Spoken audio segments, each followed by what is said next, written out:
안녕하세요. 인문채널주에 새롭게 합류하게 된 최만이라고 합니다. 저희 옆에 계신 조현승 박사님과 오늘부터 경제학 코너를 함께 진행하게 되었고요. 앞으로 잘 부탁드리겠습니다. 저는 뭐 그동안 사회만 몇 번 보다가 이번엔 드디어 제 코너를 만들어서 이제 앞으로 이제 가볍게 그 경제학으로 바라보는 이제 좀 세상, 경제학적인 사고로다가 세상을 어떻게 바라보는지 여기에 대해서 여러분과 함께 이야기를 나눠보도록 하겠습니다. 오늘 첫 주제를 말씀드리기 전에 제가 조 박사님께 한번 물어보고 싶은 게 있는데, 조 박사님은 90년대 후반, 2000년대 초반 해서 그때 원하는 정보를 어떻게 얻으셨어요? 네. 그때도 인터넷은 있었죠.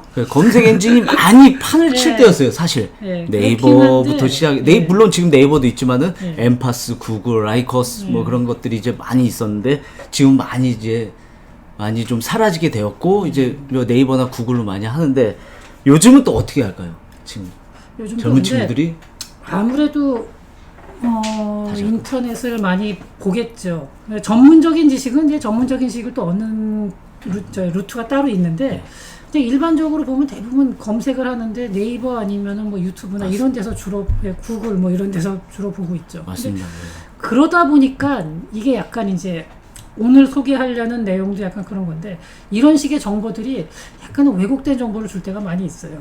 그래서 거기에 대해서 이제 오늘 좀 자세하게 얘기를 나눠보겠습니다. 사실 유튜브라는 이 콘텐츠가 우리한테 주는 정보도 있지만은 그 정보가 워낙 인플레이션이 돼서 이게 가끔씩 우리들을 헷갈리게 만들 때가 있고 객관화되지 않다 보니까 이게 어느 게 정말 정보인지 어떤 게 거짓인지 그거에 대한 그런 판가름에 대한 그런 분석력이 많이 떨어지는 건 사실이에요. 요즘 사람들이. 그렇죠. 네, 정보가 너무 많죠. 네.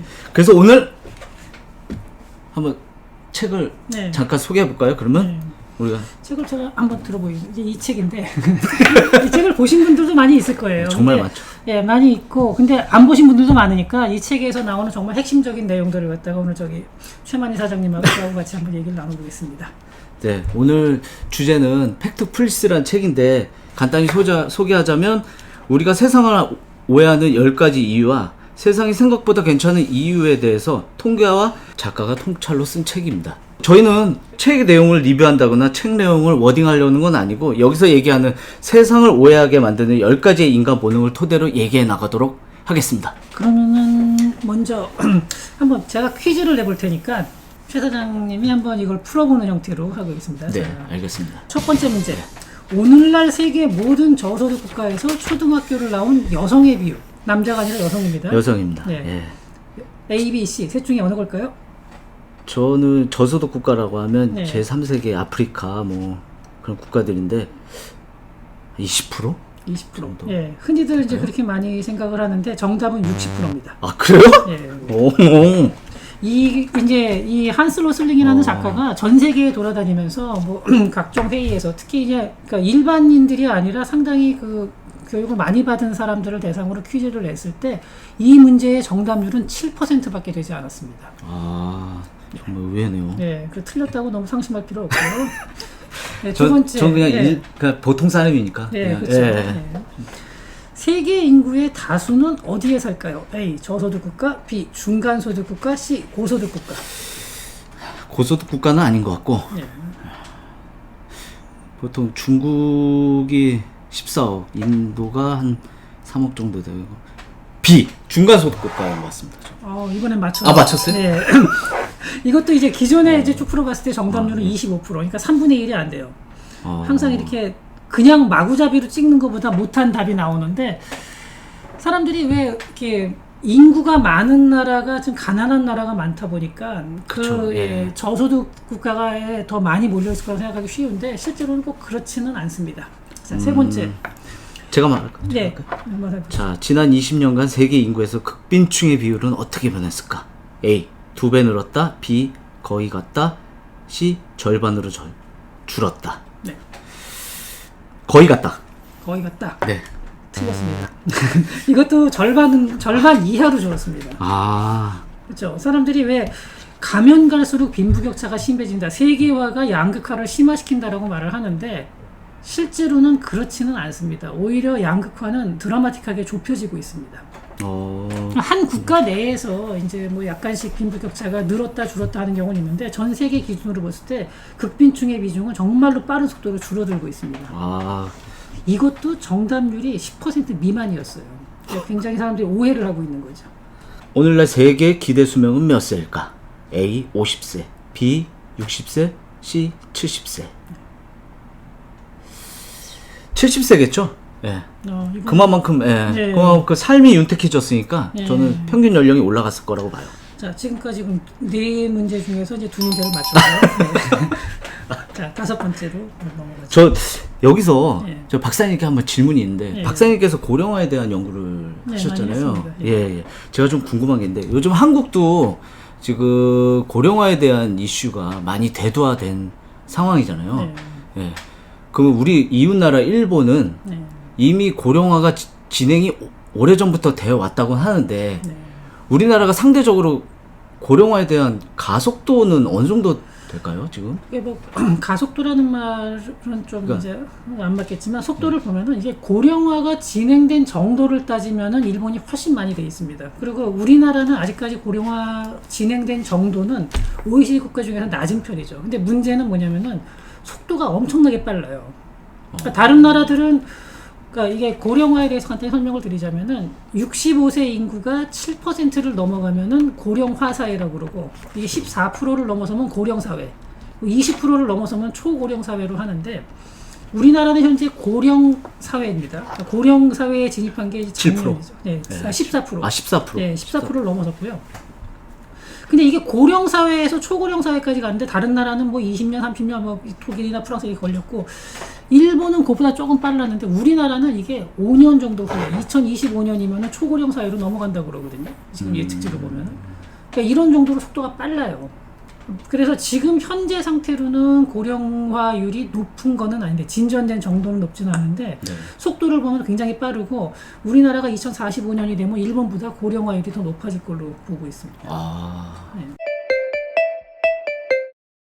5번 세계 인구 중 15세 이하 아동은 20억이다. 유엔이 예상하는 2100년의 이 수치는 A 40억, B 30억, C 20억.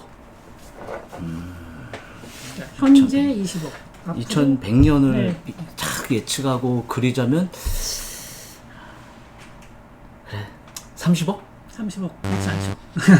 그래? 답은 C 20억입니다. 그밖에 안 돼요?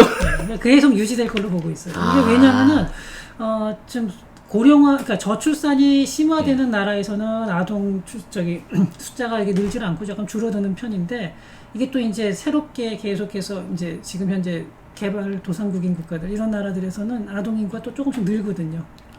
그러다 보니까 20억 선이 유지가 될 걸로 보고 있습니다. 이 책에도 그러면 근데 이거는 2100년이니까 앞으로 80년 후의 얘기니까 사실은 이런 인구 이렇게 장기간의 예측은 정확하다고 볼 수는 없고 현재 제가 유엔에서 예상하는 건 이렇습니다. 자 그러면 7번으로 넘어가겠습니다. 6번인가요? 네 6번입니다. 7번인가요? 이제 아니 6번을 해야죠. 6번? 네, 6번을 건너뛰려고 처음이잖아요. 알겠습니다. 용서해 주십시오. 유엔은 2100년까지 세계 인구가 40억 늘어날 것으로 예상한다. 주로 어떤 연령대에서 늘어날까? A 15세 미만, B 15에서 74세, C 75세 이상. 저는 아까 그 4번 우리 고령화에 대한 그 얘기를 나눴을 때 드는 생각인데 왠지 노인 인구가 많이 늘 것 같은 생각도 들어요. 지금. 사실 노인 인구도 늘어나긴 하는데 또 아동 인구도 이거는 같이 이제 쭉 유지가 되기 때문에 답은 B입니다. 근데 이 이후에 어떻게 될지는 몰라요. 이 이후에는 정말 75세 이상 인구가 더 많이 늘어날 수도 있죠. 이건 정답률이 얼마나 되나요? 이건 한 35%. 그래. 35%도 못 들었네요. 아까 대신 2개 맞췄으니까 앞에서 2문제 맞춘 걸로. 네, 알겠습니다. 근데 제가 15세에 대한 좀 의문이 좀 있어서 이게 우리가 시장 경제에서 그 실업자 실업 지수를 조사할 때도 그 15세라는 나이를 연령대를 두고 경제 활동 인구라는 게 15에서 60세로 하고 저도 이제 학부에서 이제 배울 때 항상 15세 이상 이제 실업자 수치를 이제 환산할 때는 15세로 잡는데 15세면 중학교 2학년인데 만 15세면 그러니까 중학교 2학년 이게 만인 거죠? 네, 많이죠. 아. 근데 15세라는 나이에 사실 경제 활동을 하는 그러니까요. 경우는 굉장히 드문데 이 경제 활동 인구도 그렇고 현재 고령화, 정년 퇴직이라든지 이런 게 벌써 한 50년, 60년 전쯤에 이게 만들어진 거거든요. 저도 정확한 연도는 모르는데 굉장히 오래전에 만들어진 겁니다. 그쵸. 사실은 이제 그 당시에는 그 정도 되면은 일하는 사람들도 많이 있었고 지금 이제 연금을 65세부터 받는데 이것도 설계된 지가 굉장히 오래됐거든요. 그러니까 지금은 사실 인구 구조가 급격하게 변하고 있는 상황이고 기대 수명도 빨리 늘고 있고 이런 상황인데 이러한 제도들, 그러니까 이런 이제 통계나 이러한 제도 같은 것들은 그대로 옛날 걸 유지하고 있어요. 이게 조정이 좀 필요하긴 합니다. 근데 사실 그래서 요새 보면은 뭐 경제활동 인구가 작년, 재작년에 줄었다 그러는데 실제로 경제활동 인구가 줄은 거는 현재 15에서 20세 인구가 많이 줄어서 그런 거고요. 경제활동 인구 자체가 지금 현재는 많이 줄었다고, 그러니까 실질적인 경제활동 인구가 많이 줄었다고 보기는 어렵습니다. 이 통계를 다루는 사람들은 이 숫자가 어떤 거라는 걸 알고 있으니까 그걸 보고서 이제 감안을 해서 보는데 저도 이거는 조금 이제 나중에 변화가 있어야 되지 않을까, 수정이 있어야 되지 않을까 생각합니다. 자, 그럼 7번 넘어가겠습니다. 지난 100년간 연간 자연재해 사망수는 어떻게 변했을까? A. 2배 이상 늘었다. B. 변화 없다. C. 절반 이하로 줄었다. 100년간 연간 자연재해 사망수 어떻게 변했을까? 네.